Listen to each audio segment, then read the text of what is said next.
కాంగ్రెస్ వాళ్ళు ఆ కనుగోలు గారు ఏదో కొత్త టీం పెట్టిండట 500 మందిని పెట్టి ప్రచారం ఎట్లాంటి వీళ్ళంతా ఆక్రమణదారులు, వీళ్ళందరూ కూడా ఎఫ్టీఎల్లో కట్టిండ్రు, బఫర్ జోన్లో కట్టిండ్రు.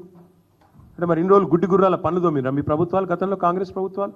50 ఏళ్ళ మీ నిర్వాహకమే కదా ఇవాళ వాళ్ళందరూ ఇంత అవస్థలు పడ్డానికి కారణం.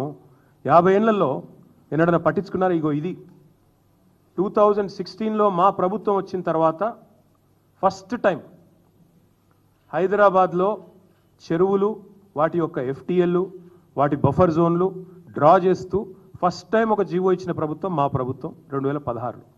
అంటే అదివరకు 1956 నుంచి 2016 వరకు, అంటే సరిగ్గా 60 ఏళ్ళు ఒక్కరంటే ఒక్క ప్రభుత్వం కాంగ్రెస్ ఉన్నా, మిగతా ప్రభుత్వాలు ఉన్నా కనీసం వాటి బౌండరీస్ కూడా డ్రా చేసే ప్రయత్నం చేయలేదు. ఎట్లా వస్తే అట్లా పట్టాలు ఇచ్చారు, రిజిస్ట్రేషన్లు చేశారు, ఎఫ్టీఎల్ చూడలేదు, బఫర్ చూడలేదు, ఏది చూడలేదు, కట్టిపారేసిండ్రు, ఇచ్చి పారేసిండ్రు. ఈరోజు ఇప్పుడు 2024 సంవత్సరంలో వచ్చి మీరు ఆక్రమణదారులు, మీరు తప్పు చేసిండ్రు. నేను అడుగుతా ఉన్నా, మీకు దమ్ముంటే చేత అయితే మొదలు ఎవరైతే పర్మిషన్ ఇచ్చిండ్రో వాళ్ళ మీద చర్య తీసుకోవాలి. హైకోర్టు కూడా అదే చెప్పింది కదా.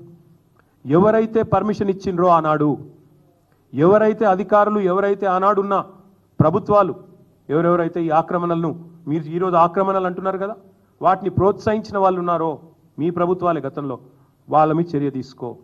ఎందుకు మరి మేము 2016లో వచ్చి ఈ జీవో ఇచ్చేదాకా ఎందుకు మీ ప్రభుత్వాలు ఎన్నడూ పట్టించుకోలేదని నేను అడుగుతా ఉన్నా.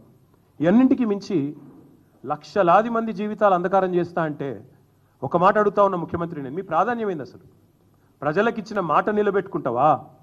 ప్రజలకిచ్చిన మాట ఏంటిది? మీరు రైతులకు రైతు భరోసా అన్నారు, రైతు కూలీలకు నెలకు 1000 రూపాయలు ఇస్తా అన్నారు, ఆటో డ్రైవర్లను బాగా చూసుకుంటాం నెలకు 1000 రూపాయలు ఇస్తా అన్నావు, మహిళా సోదరిమణులను కోటీశ్వరులను చేస్తా అన్నావు, నెలకు 2500 అన్నావు. అది ఏది చేయకపోగా దానికి దేనికి పైసలు లేవట.